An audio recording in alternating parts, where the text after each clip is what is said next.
They say history remembers everything. Every act, every triumph, every crime, carefully recorded for the generations that follow. But what happens when an event is so gruesome, so unsettling, that the record keepers decide it is better erased than retold? This is the story of the Williams family, a tragedy that unfolded in 1859 on the raw frontier lands of Arkansas. A massacre so violent, so shrouded in secrecy, that it was silenced in the written pages of history and yet whispered from one generation to the next, like a shadow lingering over the past. The first threads of this story begin not with violence but with hope. In the early 1850s, the Williams family, Jacob Williams, his wife Margaret, and their 4 children, moved westward from Tennessee. Arkansas at the time was not the settled state we know today. Much of it was untamed frontier, filled with pine forests that stretched endlessly, broken only by rivers and the occasional trading post. For farmers like Jacob, it was a chance to carve out land, to plant roots, and to give his children a future far away from the growing tensions of the East. Their homestead in Jackson County stood modest but firm, a log cabin with 2 main rooms, a small barn and a fenced plot for crops. Neighbors were few. Sometimes the Williams family would go weeks before seeing another soul outside their own. Life was hard, but it was theirs, and Jacob, by all accounts, was a man determined to build something that would last. But the Arkansas frontier in the 1850s was as dangerous as it was promising. Bandits hid in the shadows of trade routes, desperate men were made by poverty, and conflicts over land and loyalty simmered under the surface. And in 1859, just 2 years before the Civil War would ignite, those tensions grew sharper. The Williams family found themselves caught in a storm they could neither see nor escape from. It began with whispers, neighbors mentioning strangers, seen walking along the tree lines near the Williams property. Margaret, in letters sent to her sister, described eerie feelings of being watched. The dogs would bark into the woods at night, their hair standing on end as though something was just beyond the firelight.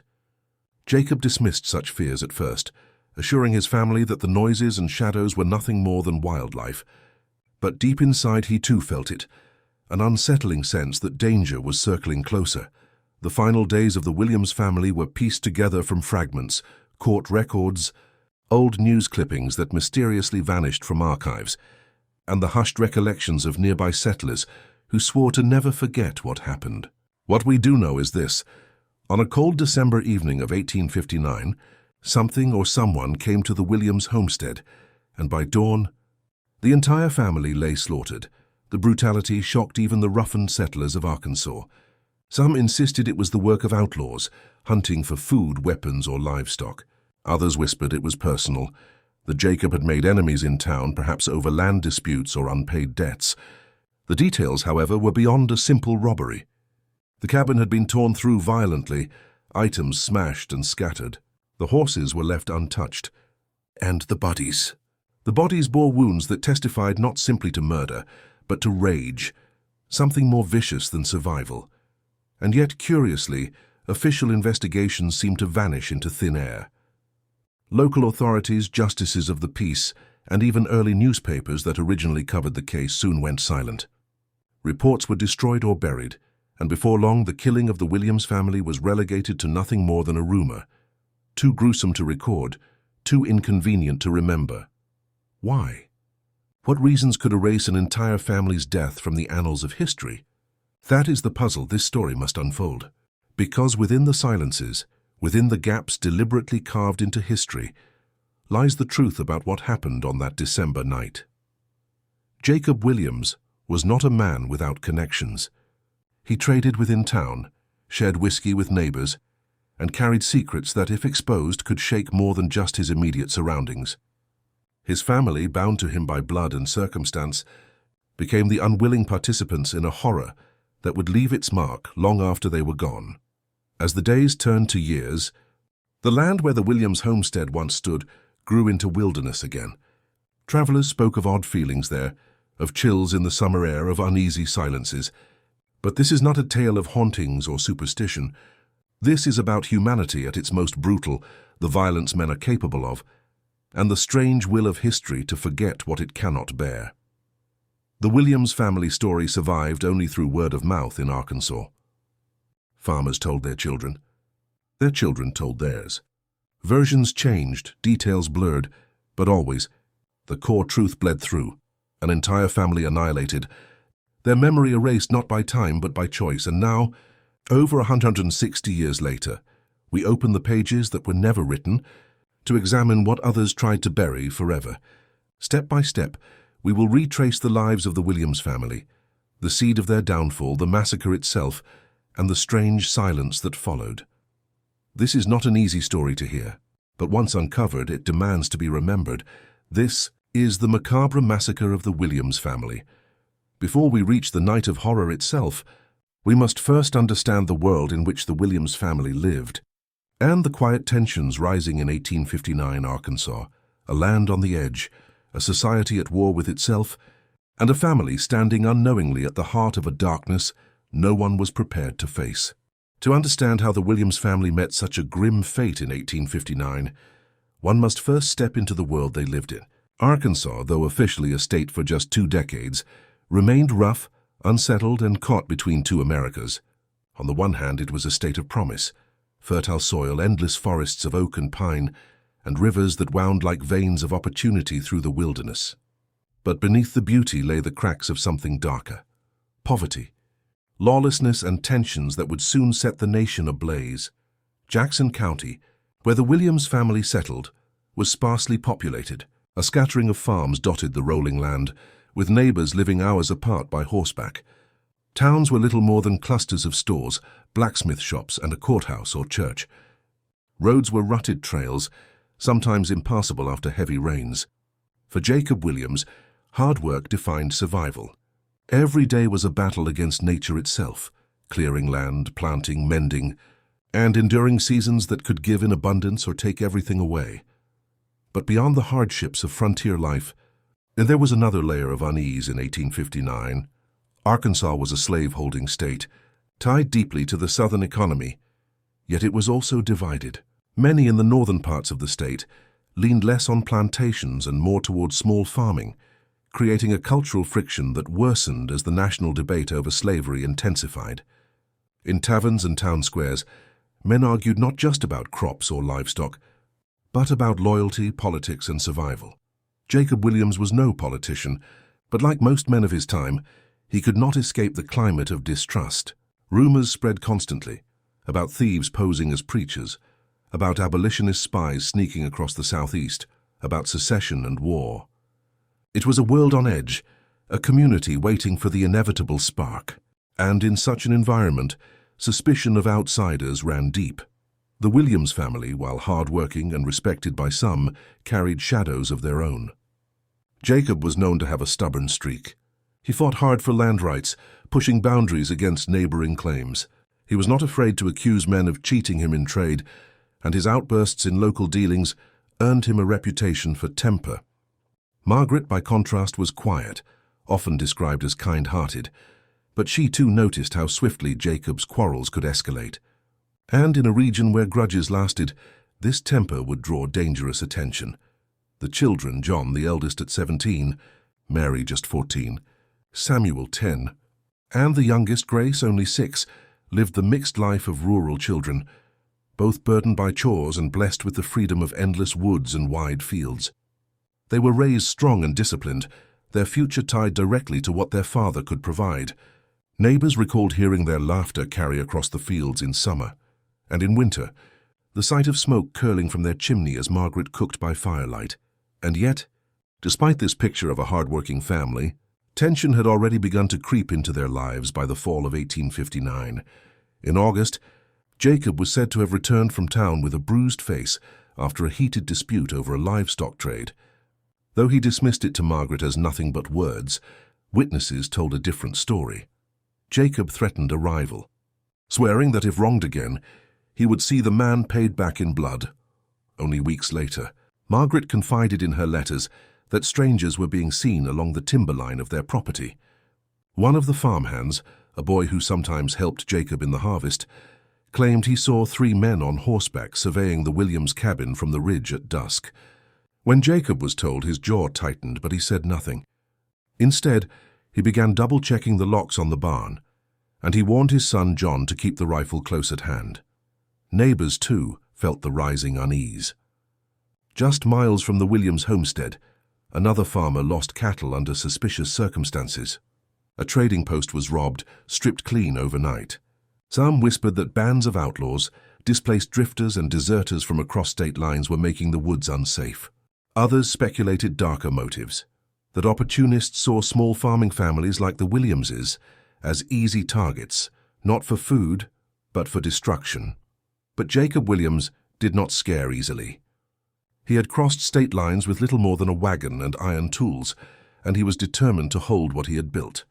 What he could not have known, however, was that his name was already spoken in anger by men he had crossed, and those men, pressing deeper into resentment and cruelty, would soon turn their attention back to him. December in Arkansas came as it often did, biting winds, heavy skies, nights that sunk into bitter cold. The homestead, isolated as it was, became even more vulnerable as travelers vanished from the roads and neighbors shut into their homes. Margaret wrote her last known letter during this time, describing unease that never lifted. The nights feel longer than ever this year.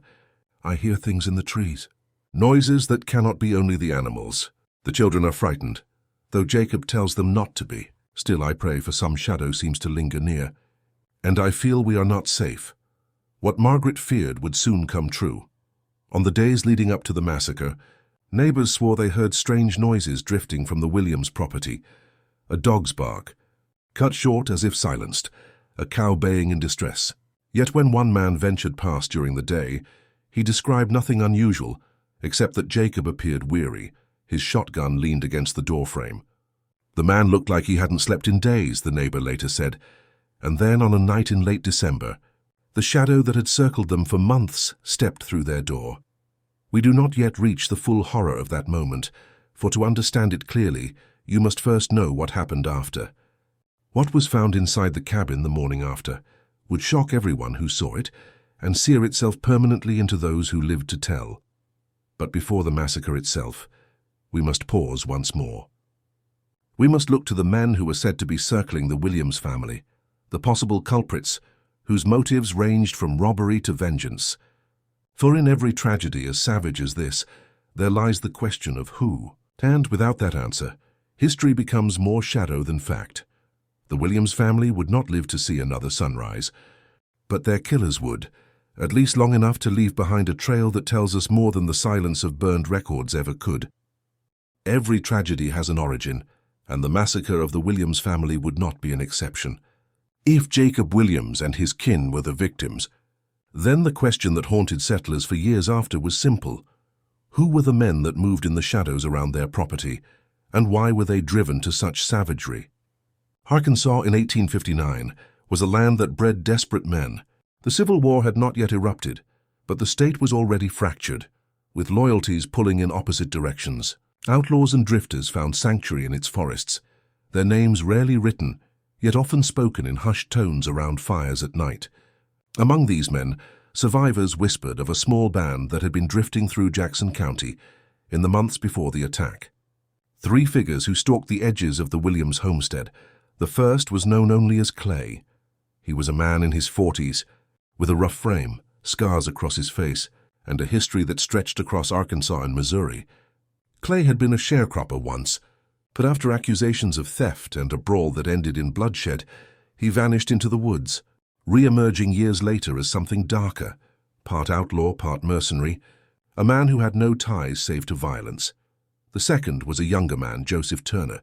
Barely 20, Turner had been raised in the poverty of Mississippi squatters, his life marked by hunger and hard lessons. Those who encountered him described his eyes as restless, darting as if never fully still. Some said he followed Clay like a dog follows its master, desperate for direction, willing to prove himself capable of anything, no matter how brutal. The third was more elusive. Witnesses never agreed on his name, some calling him Reeves, others swearing he was a runaway convict from Missouri. What is certain is this: he was cunning, quiet, and far less reckless than the others. He was the one who thought through their steps before they struck, and when the massacre was later recalled, more than one neighbor whispered that it was this unnamed figure who carried the cruelest intent. Why these men fixated on the Williams family remains debated even today. Some claimed it was mere chance, that the outlaws sought food or supplies and chose the Williams cabin only because it stood isolated in the woods. Others insisted the motive was deeper, personal, the culmination of Jacob's feuds and stubborn pride. One account suggests Jacob once confronted Clay months earlier over stolen livestock. The story goes that Jacob publicly accused him at a trading post, warning him never to come near his land again.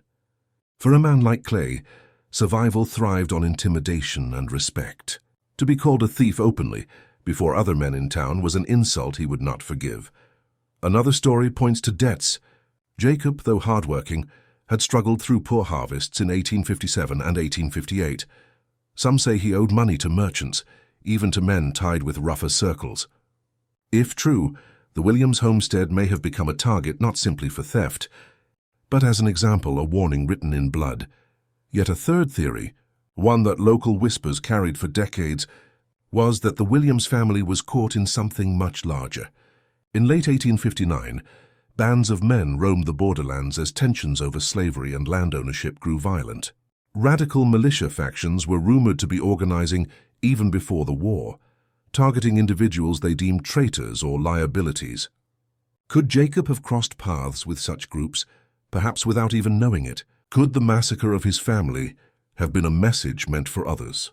Whatever the reason, these three men, Clay, Turner, and the shadow they called Reeves, were seen circling the Williams property by more than one set of eyes. On at least 2 occasions in November, hunters traveling the woods spotted horse tracks on Jacob's land, tracks that seemed to circle the cabin before disappearing into thicker timber. Jacob himself seemed aware of their presence, though he spoke little of it. The rifle by the door, the sleepless nights, the way he ordered John, his eldest son, to patrol the property line, all were signs he knew danger was closing in. But in 1859, Arkansas, a man's pride often outweighed his fear. To ask for help was to admit vulnerability, and Jacob Williams was not a man who admitted weakness. Margaret, however, sensed what lay ahead. In her final weeks, her letters carried an urgency bordering on dread. She described feeling hunted, as though something pressed closer each night. Her words, preserved only in fragments, revealed a tension woven into their daily lives. Jacob does not see it or refuses to, but I know they are near. It is not the wolves we hear, it is men. And I fear it is only a matter of time before they make their move. History records countless stories of frontier murders. But what makes the Williams case so disturbing is not merely the act of killing, but the erasure that followed. After the massacre, few names were written down, no official charges pursued. It is this absence, this intentional silence, that leaves only speculation about who Clay, Turner, and Reeves really were, whether they were petty criminals exacting revenge, or part of something larger, more organized, and more sinister. By the time winter's chill sank over Jackson County in late December 1859, the stage was already set. The Williams family remained unaware of just how close their predators had drawn. For 3 men circling in the darkness, watching from the ridges and valleys, the decision had been made. The Williams cabin would not see the new year. That night, under a moon masked by clouds, their plan would unfold, and by dawn, silence would reign in the cabin, broken only by the bitter winter wind. The horror had not yet been unleashed, but everyone who survived to tell what they later saw agreed on one thing. The Williams family never stood a chance, because sometimes history is not just about what is remembered. It is about what powerful men wanted forgotten. And the Williams family. They were buried not only in the cold Arkansas earth, but in the silence of pages never written. December 28, 1859. The date would vanish from official records, but it would remain etched in the whispered memories of those who lived in Jackson County. That night, the Williams homestead stood silent in the cold, the cabin's small windows glowing faintly with the flicker of firelight. Inside, Margaret tucked little Grace beneath a quilt, humming softly against the howl of wind sweeping across the fields. Jacob sat at the table with his eldest son, John, sharpening the blade of a hunting knife, while Mary stitched by the hearth. Samuel dozed in a chair, his head lolling with the weight of exhaustion. It looked like any other winter night, a family huddled against the cold. But hidden in the woods beyond the cabin, 3 men watched. Clay, Joseph Turner, and the man some called Reeves had been circling all day, waiting for the right hour. Their horses were tethered deep among the trees, muzzled to keep from whinnying. This was not a crime of impulse. It was a strike planned with patience and venom. They waited until the firelight dimmed, until the sounds of the cabin grew quiet, until only the faint barking of the dog at the edge of the property gave warning. The attack began just after midnight. The first sound was the dog, cut short in its bark, silenced in the darkness. Then came the creak of footsteps on the frozen earth. Jacob, light sleeper as always, stirred. Some say it was Mary who first noticed shadows moving by the window. She whispered to her father, and Jacob rose at once, reaching for the rifle by the door. But as he stepped forward, the door splintered beneath a sudden violent kick. The intruders burst into the cabin with a fury that stunned the family. Clay led the charge.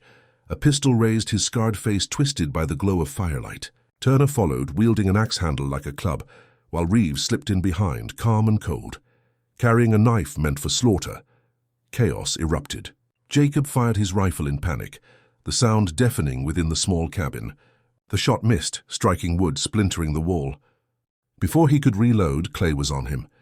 The 2 men clashed violently, Jacob struggling to push him back while Margaret grabbed for the children, screaming.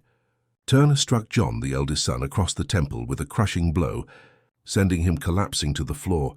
The cabin became a storm of sound, shouts, screams, the clash of bodies, the crash of overturned furniture.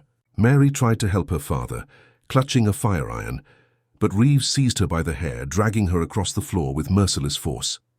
Samuel and little Grace cried out, terrified, trying to hide behind their mother as she begged for mercy. But mercy was never part of the night's plan. Jacob fought fiercely.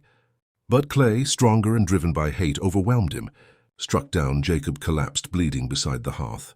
Margaret tried to shield the children, but Turner's club struck her next, and the brutality unfolded without pause. One by one, screams turned to silence, the warmth of the home devoured by unrelenting violence. By the time dawn touched the horizon, the Williams family was gone.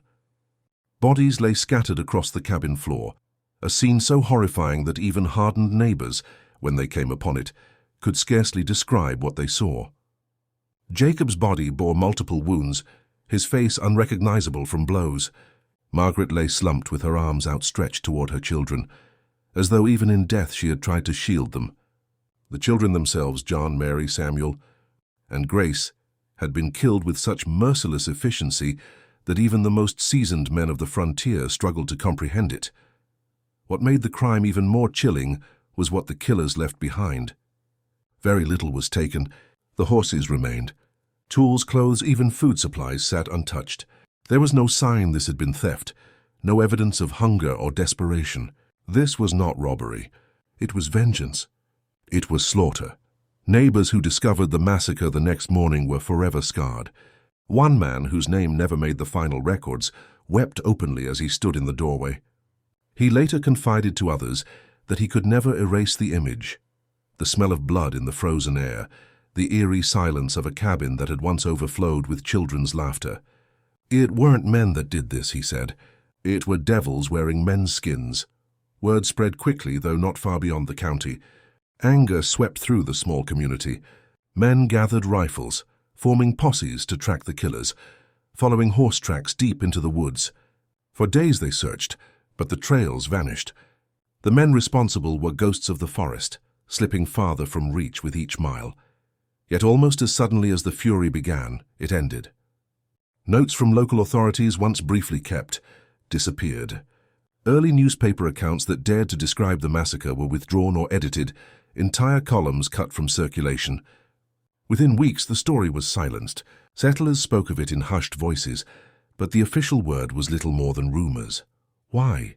Why would such a horror be buried instead of confronted? Some believe the killers were tied to powerful men, their names protected from the law. Others insist that recording such a barbaric event was deemed damaging to the image of the region, especially as Arkansas fought to attract settlers. Whatever the case, the Williams massacre was struck from the record, left to rot in the soil of silence, but neighbors remembered. They carried the weight of what they had seen. For decades, around winter fires, the story returned, passed from father to son, mother to daughter. Always the same words echoed. The Williamses were not robbed. They were exterminated. And so the central question deepens: who shielded the killers from justice? And who, in positions of power, decided that the voices of the Williams family did not deserve to be heard in the scrolls of history? The massacre was only the beginning. What followed, the erasure, the suppression, the willful forgetting, is what makes this story not merely a tragedy, but a crime against memory itself. When the massacre of the Williams family was discovered, the shock tore through Jackson County like a lightning strike. Neighbors who braved the sight of the cabin staggered home pale and trembling, their voices breaking as they tried to explain what had been done. The images haunted them: Jacob's body near the hearth, Margaret's lifeless frame shielding her children, the small forms of Grace and Samuel lying in pools of blood. None who saw it would ever unsee it. The first impulse was rage. Neighbors armed themselves quickly, rallying under the logic of frontier justice. If the law would not protect them, then they would act. Groups of men scoured the woods, following tracks that led beyond the ridge, through creeks and into thickets. For a time it seemed hope lingered. They were close on the heels of the men believed to have carried out the atrocity. But just as quickly as the hunt began, it faltered. The tracks vanished where the forest thickened and split into worn trails that bled into the larger roads. It was as if the killers had melted into the wilderness, swallowed whole by the landscape. Some whispered this was no accident, that the men had traveled these woods before, that they knew exactly how to disappear when the time came. In town, the official response was strangely muted. The justice of the peace recorded only the barest details, that a family had been killed under unknown circumstances. A preliminary statement circulated in one local paper, the Jackson Advocate, describing the killings as a robbery gone wrong. But within days, the piece vanished from circulation, replaced in the next issue by lighter stories, as though the massacre had never occurred. Even those who kept original copies noticed page fragments missing, entire columns cut away without explanation. For the neighbors, this erasure was as chilling as the massacre itself. They knew the crime had not been simple robbery. Too much had been left untouched. Too deliberate had been the violence. But to see officials dismiss it, to watch as newspapers rewrote the truth into bland fiction, was to realize something deeper was at play. Whispers spread quickly. Perhaps the killers were connected to men of influence, merchants, landowners, even political figures. Perhaps Jacob had crossed someone too powerful to be held accountable. Or perhaps the fear of such savagery spreading beyond the county threatened Arkansas's reputation as a promising place for settlers. To print the real story was, in the minds of some, to invite fear, discourage migration, and stain the state's fragile image. But others suspected something darker: complicity. If Clay, Joseph Turner, and the man called Reeves had truly been the perpetrators, then who had sheltered them? Could local men have offered them food, water, or protection in exchange for silence? Could lawmen themselves have turned their backs out of debt or loyalty? These questions would forever linger in the minds of those who lived through that winter of blood.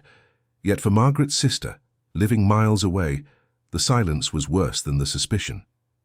She wrote repeatedly to county officials, demanding details. Letters survive to this day in faded ink, her words desperate. Tell me how my kin were killed. Tell me what justice was done in their memory. But no official reply ever came. What she received instead were vague statements, lies, half-truths, and ultimately silence. The erasure spread with time. By the following year, as the nation stumbled toward civil war, the Williams family had already disappeared from official memory. New settlers arriving in Jackson County were never told of the massacre. Even their homestead was swallowed by nature, the cabin left to rot quietly until little trace of it remained. Only the oldest neighbors remembered, and even they spoke carefully, lowering their voices to make sure no one else might be listening. Still, fragments of truth survived. A traveling preacher, who stayed with the Williams neighbors weeks after the killings, described men in the community who carried palpable guilt. Sow Farmer confessed to him in hushed tones that he knew who did it, but that to speak the names aloud would place his own family in danger. The preacher recorded this conversation in his journal, a passage scratched with urgency. There is a silence here that is not natural. These good people have been made to fear the truth. Murderers walk unpunished, and the earth itself seems complicit in burying the evidence. It is this silence, this forced forgetting, that makes the Williams massacre not just another frontier crime, but something more insidious. Because crimes of violence may fade with time, but suppressed memory leaves scars that linger longer than wounds. And so, over the decades, the story drifted like smoke. Among locals, it transformed into legend. Parents scaring their children with warnings never to wander too far into the woods, lest they meet the same fate as the Williamses. Hunters avoided the area altogether, claiming the silence there was unnatural, too heavy to be of this world. The land itself grew wild, a patch of forest where no one lingered long. But behind the folklore remained the facts. A family annihilated, killers never brought to justice, and a system that chose to erase instead of expose. For many, this raised an unshakable question. If the massacre of the Williams family could be buried, what else was hidden from history? What other pages had been ripped from the book? For the descendants of those who lived nearby, the memory passed in fragments. Stories told by firelight carried more like warnings than history. Always the message was the same: do not forget what they tried to make you forget. But time continued forward. By the time the 20th century arrived, few outside Jackson County remembered the name Williams. The family's tragedy was washed away by war's progress and the relentless march of new generations. And yet, if you asked the right people, old farmers, backroad families, you would find the story still breathing, alive within the whispered accounts of those unwilling to let silence win. The massacre was no longer just about the Williams family. It had become a symbol of how history itself can be bent, twisted, and erased at the hands of those who wield power. And so, the next chapter of this story does not simply look at the murders themselves, but at the deeper questions they laid bare. Who benefits when history is erased? Who decides what stories are told and which are buried? And what do we lose when silence replaces truth? The killings themselves were brutal. But what turned the Williams massacre into a mystery that still lingers more than a century later was not just the blood spilled inside that cabin. It was what came after. The silence, the deliberate burying of the truth. And when we ask how an entire family could be annihilated and yet erased from history, the answer leads back to one word: power. Arkansas, in 1859, was shaped not by written law, but by influence. Those who owned land, livestock, or traded in volume carried far more authority than judges, sheriffs, or wandering preachers. Politics and business were interwoven, and justice was not always determined by truth, but by who stood to gain or lose from it. In Jackson County, several prominent figures cast long shadows. There was Sheriff Eli Barron, a man more respected for his land holdings than his law-keeping. Barron was known to be close with merchant families in the region, men who had financial stakes in keeping violence off the record. The Williams massacre, exposed publicly, would paint the land as unsafe, unstable, and unfriendly to potential settlers.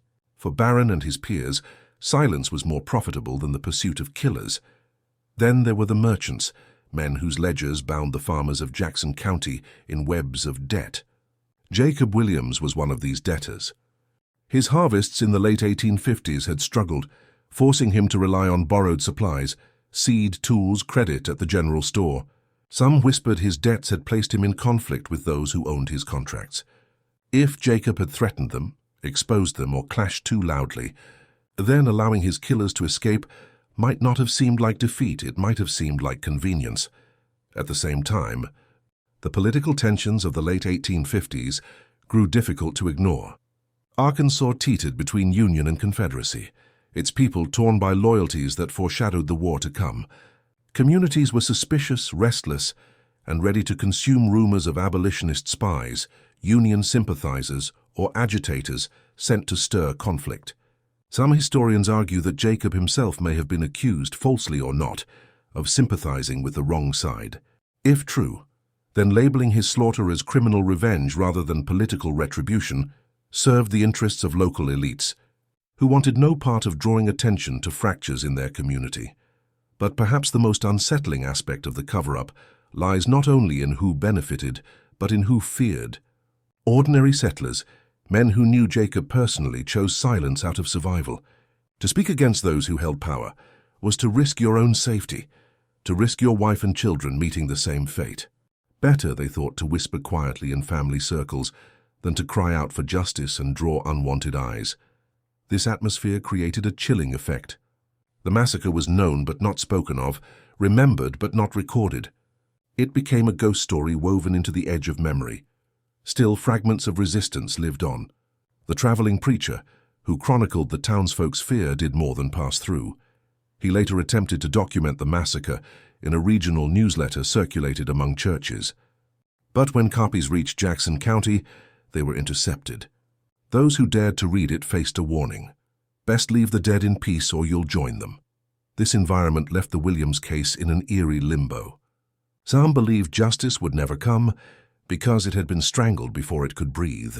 Others believed justice had arrived in its own form, silently in backroom deals, with retribution carried out quietly so that the killers disappeared without trace. Did Clay, Turner, and Reeves flee Arkansas forever, vanishing into Missouri or Texas? Or were they paid protection by local men of influence, hidden until the rage of the community thinned and the silence sealed shut? We cannot know for certain. What we know is that within months they were gone.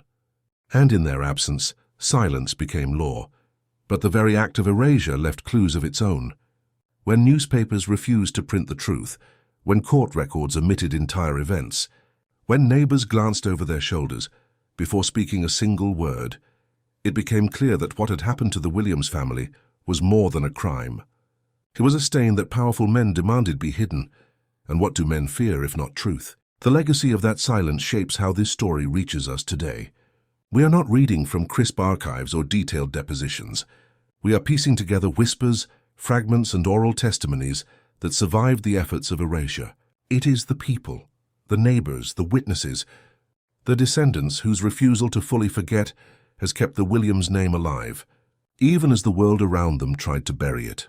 In many ways, the cover-up ensured that the Williams family would not be remembered as mere victims of an outlaw raid, but as symbols of a more insidious reality, how history itself can be manipulated, molded by those with wealth, land, or political grasp.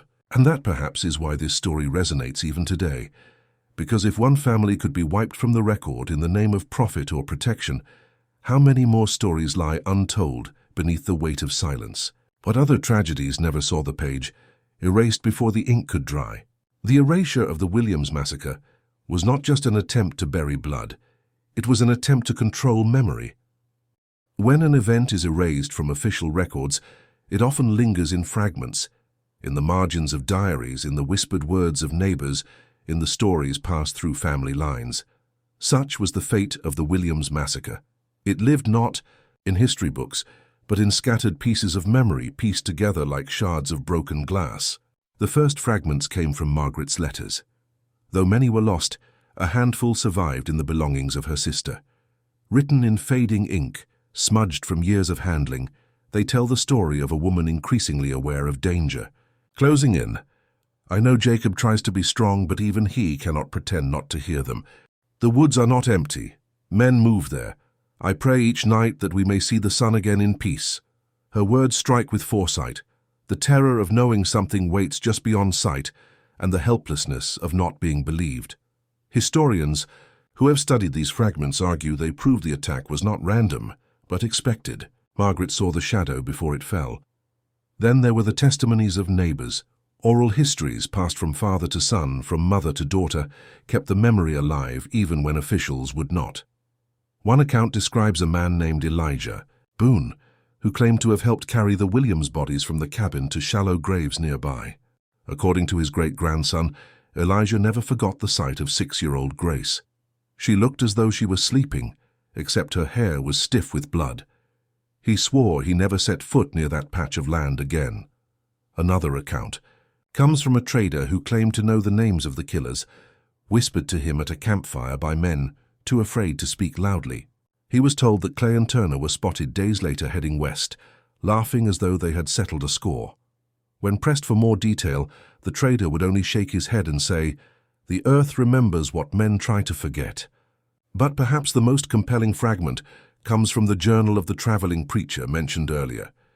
His entry, dated the very week of the massacre, reads, "I have seen that cabin. I have seen what was done to them. This was not robbery, nor hunger, nor accident. It was rage, and I fear it was permitted, not by all but by those too afraid to act. The farmers whisper the names. They fear them, but they know them. I write this now so the truth may breathe, even if my own fear silences my tongue in public." It is these accounts, unfinished, scattered, left behind in letters, journals, and memories, that paint the most vivid picture of what really happened.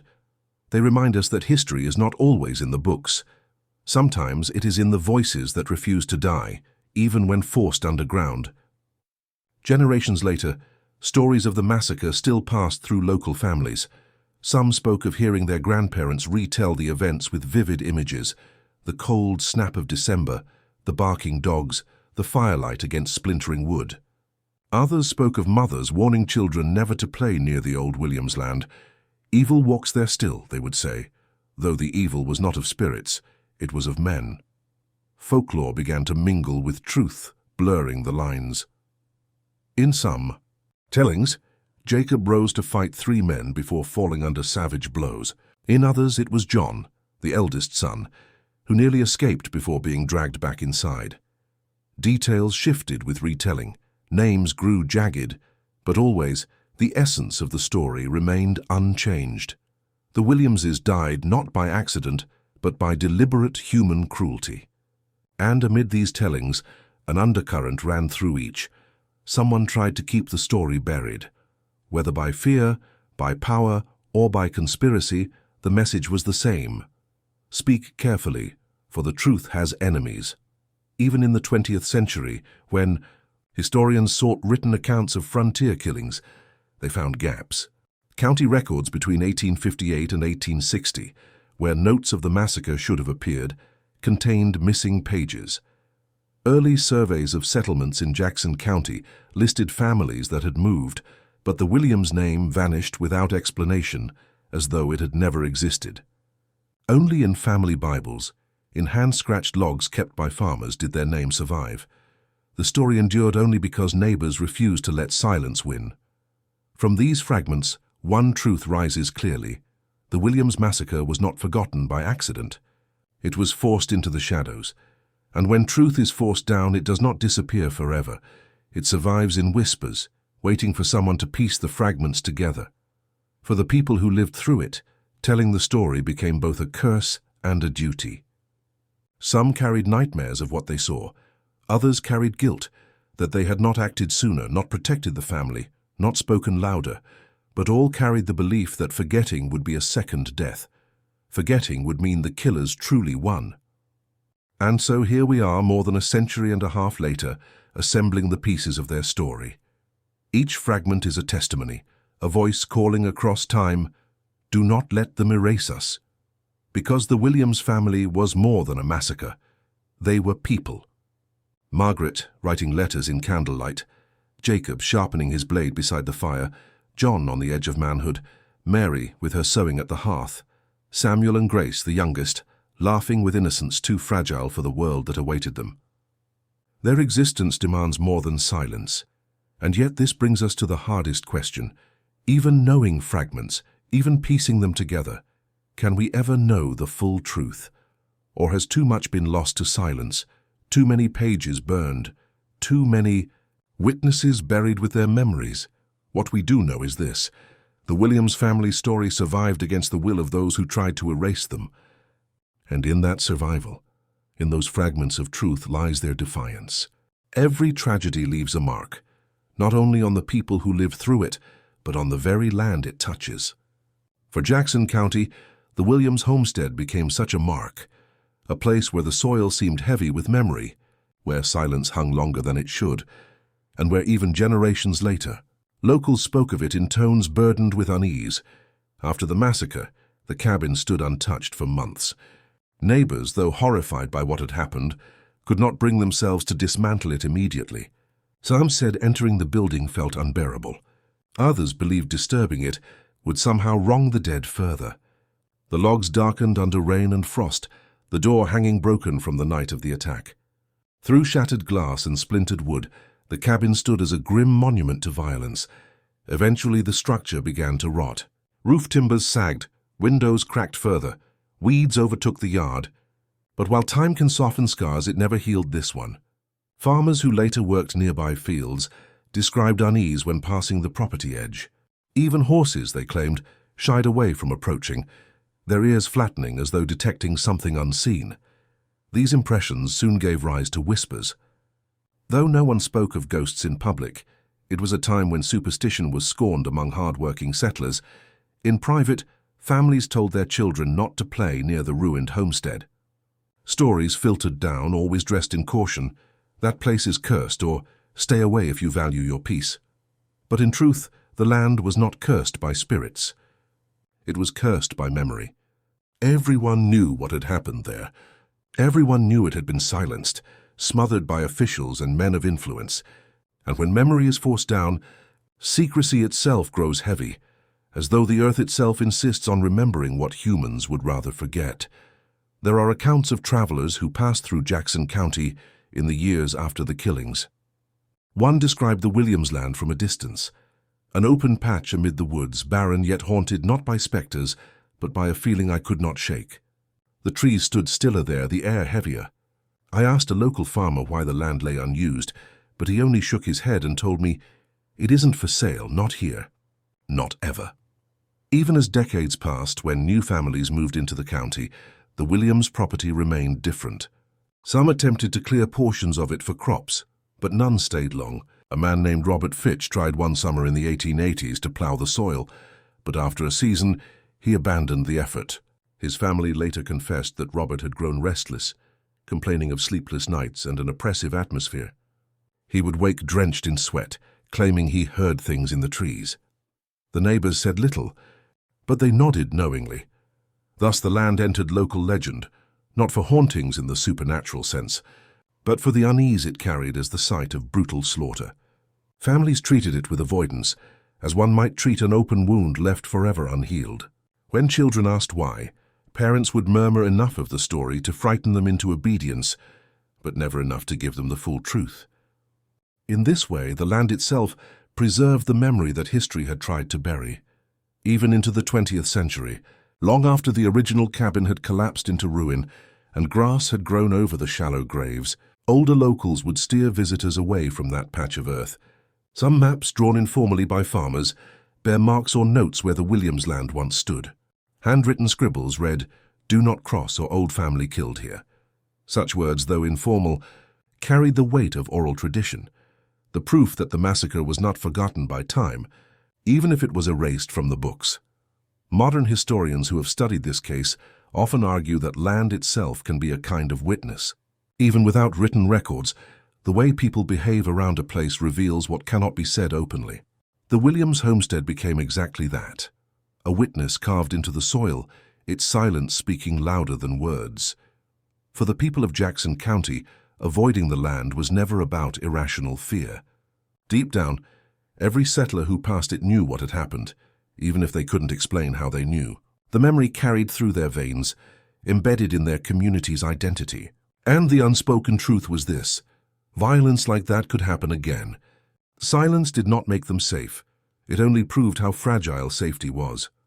As the years stretched on, the Williams family became less a story of individuals and more a symbol. The land reminded people of what happens when power buries truth. It reminded them that justice can fail, that neighbors can be struck down and forgotten if it serves another's interest. And perhaps it was this silent lesson that gave the land its eerie weight. Not ghosts, not curses, but the heaviness of how far men will go to kill, and then to pretend nothing happened. By the early 1900s, the Williams homestead no longer stood. Nature reclaimed it entirely. Saplings grew where children once played. Vines wrapped around what little remained of the foundation stones. All that endured was the soil itself, and the memory carried by the locals who refused to let the story die fully. Even now, descendants of families in the region speak of the Williams land, though cautiously. Some remark that their grandparents would lower their voices when mentioning it. Others describe it as a hole in history, a place no one dared to farm, buy, or build upon. The ground, they say, feels wrong beneath your boots. And this brings us to a larger truth. Land, like memory, refuses to stay silent forever.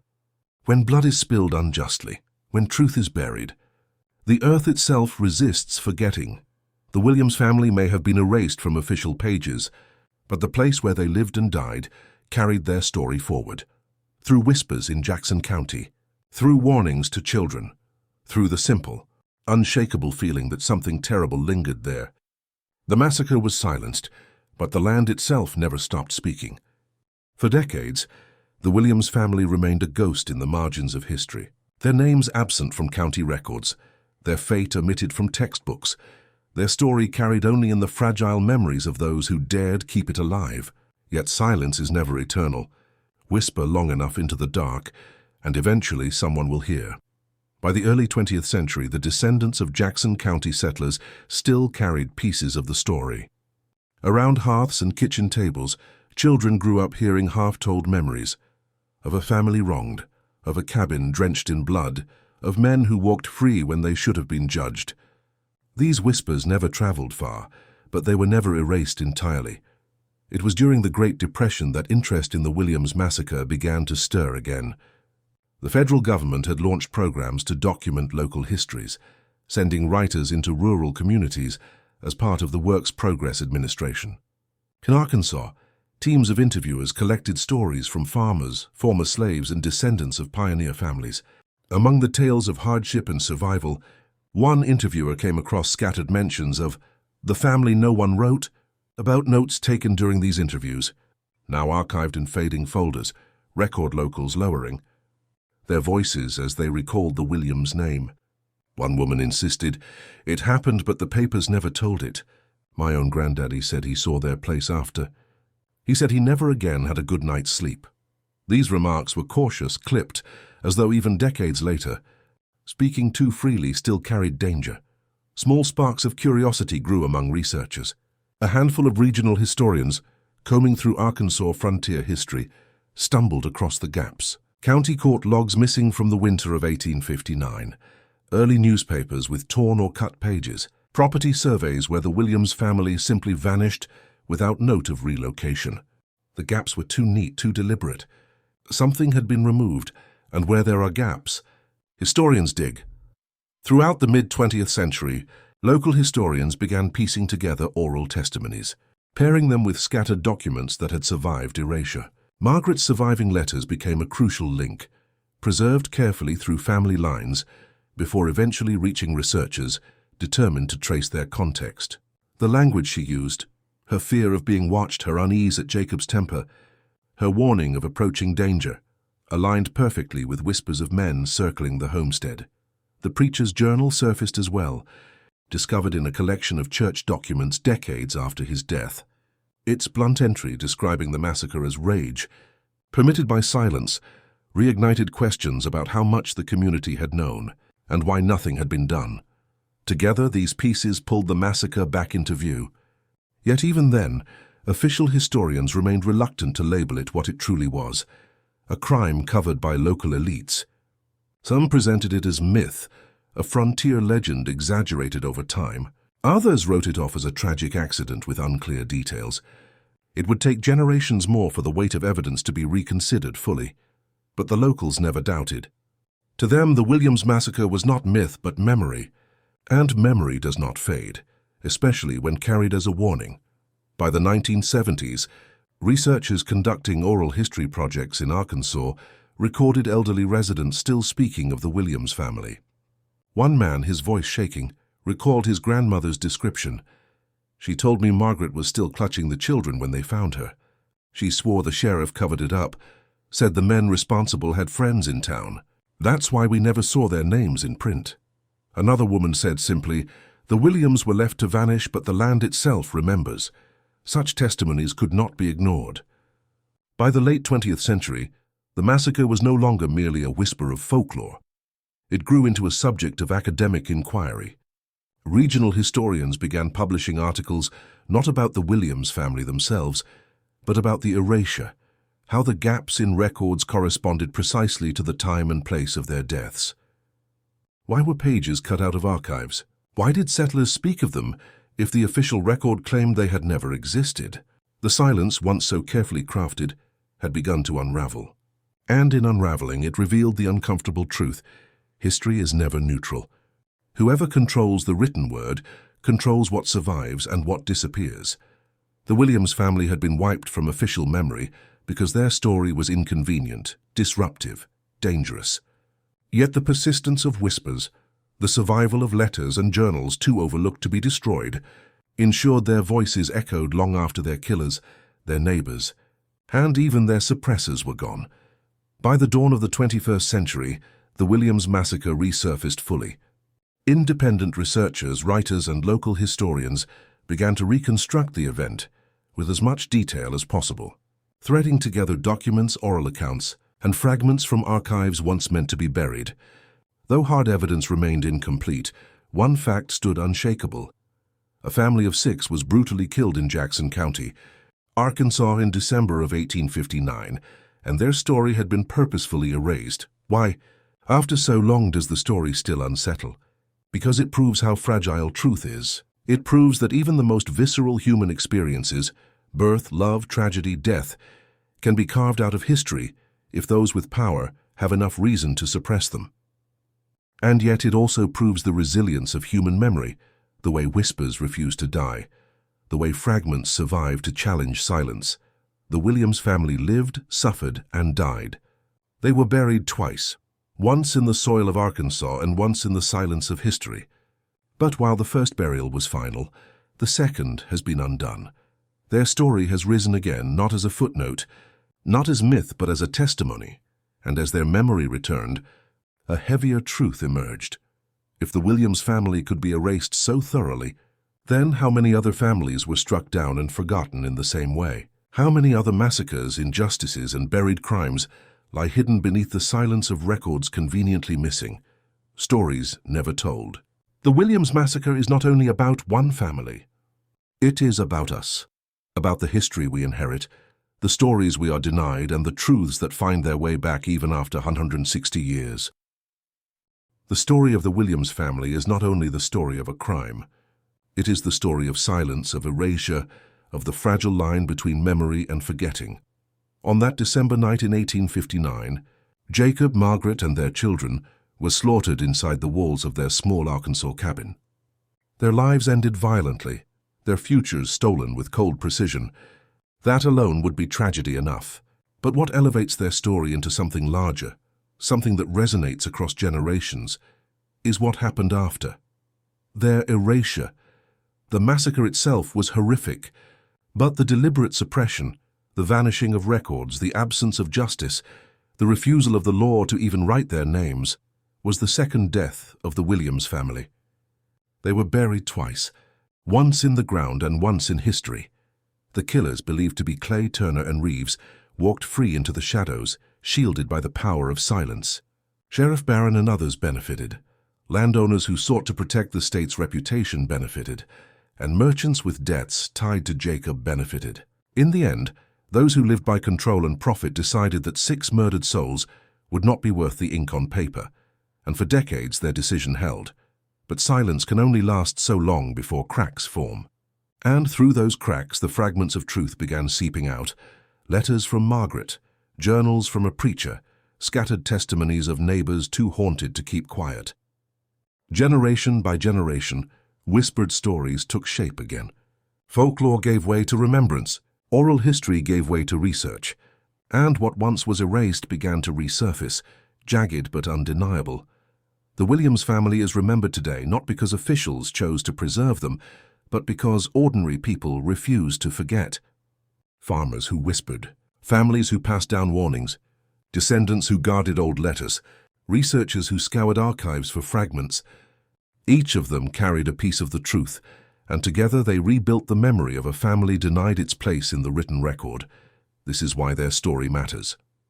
Not only as a tragedy, not only as a crime, but as a reminder of what history is and what it is not. History is not neutral. History is not complete. It is shaped by men and women, by their choices to write or to withhold, to preserve or to burn. And the Williams massacre demonstrates this with chilling clarity. Their story was not lost to time, it was taken. And yet, through persistence, through voices too stubborn to die, it was returned. What lessons can we take from their fate? First, that violence is not the only way lives are destroyed. Erasure is its own kind of killing, a theft not of breath but of memory. The Williams family lost their lives once in blood and again in silence. Second, that truth, no matter how suppressed, has a way of surviving in fragments. A letter, a journal entry, a memory carried through generations. They may not tell the whole story perfectly, but they keep the flame alive long enough for someone else to carry it forward. And third, that history is never final. To this day, there are holes in the record, pages missing, names gone. There may always be mysteries around the Williams family that will never be solved. But in acknowledging the gaps, in peering directly at the erasures, we honor what was lost. The Williams homestead has vanished now. There is no cabin to see, no markers to show where the massacre took place. The ground has swallowed it, claimed it back into forest and soil. Yet in some ways that may be fitting.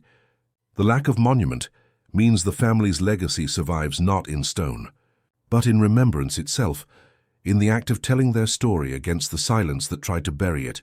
To speak their names, even now, is to undo what powerful men of 1859 tried to do. Jacob, Margaret, John, Mary, Samuel, Grace, a father, a mother, 4 children. They lived, they loved. They were taken by violence, and no suppression can erase the weight of their human existence. The massacre of the Williams family in Arkansas remains one of those chapters of history that reveals just how fragile truth can be. But it also reveals something deeper, the resilience of memory. Because here, more than 160 years later, we speak of them again, not as forgotten souls, not as erased victims, but as people whose story demanded to be remembered. And so, the silence is broken. The macabre massacre of the Williams family, once banned from history books, is no longer hidden in the shadows. It is told, it is recorded, and it is passed on. Not as folklore, not as myth, but as truth. Truth recovered, truth resisted, and truth that will not be erased again. And perhaps that is the greatest justice the Williams family could ever receive. Every family hides secrets, some so dark they should never see the light of day. Here, we open the doors to those shadowed pasts, uncovering hidden crimes, silent pacts, and stories that echo like ghosts through the halls of memory. If you've made it this far, it means you also carry that forbidden curiosity. So don't hesitate. Subscribe to the channel now, turn on the bell, and follow our next revelations. Because every day, new secrets emerge, and only those who dare to face the truth remain to hear them.